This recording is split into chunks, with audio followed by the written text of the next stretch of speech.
une activité à vos élèves dans Google Classroom. À partir de la page d'accueil de Google, vous allez avoir dans le haut à droite le bouton bleu « Connexion ».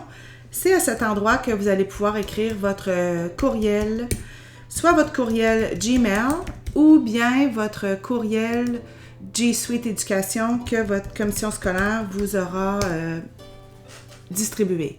C'est interdit aux élèves de 13 ans et moins d'utiliser Gmail en passant.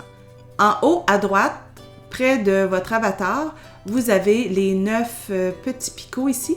Ça s'appelle les applications Google et c'est à cet endroit qu'on va cliquer. On appelle ça la gaufre parce que ça ressemble à une gaufre avec les élèves. On va aller choisir Google Classroom. Si c'est la première fois que vous allez ici, vous allez devoir confirmer que vous êtes un enseignant. Vos élèves devront prendre le petit personnage androgyne avec la casquette. Pour créer un cours, vous allez en haut de la page et cliquez sur le plus pour créer un cours.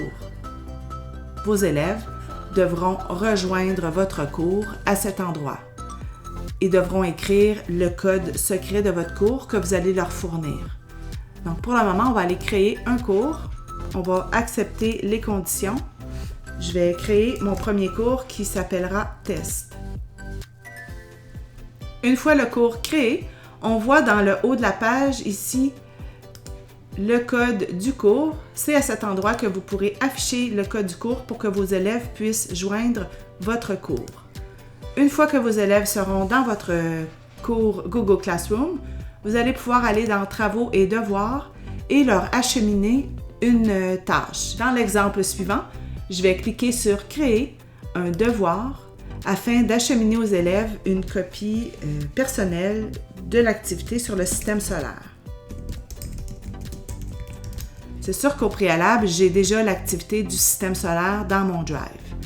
En cliquant sur le système solaire ici, ça nous prouve ici qu'on est dans le cours test et que ça s'en va à tous les élèves, mais on pourrait décocher tous les élèves et différencier ainsi. Je vais aller dans le triangle du Drive dans le bas de la page ici pour aller chercher mon document sur le système solaire et cliquer sur « Ajouter ». Donc, je répète, on écrit un titre. On pourrait aller mettre une date limite, mais vraiment, c'est pas ça que j'utilise au premier cycle de façon majoritaire.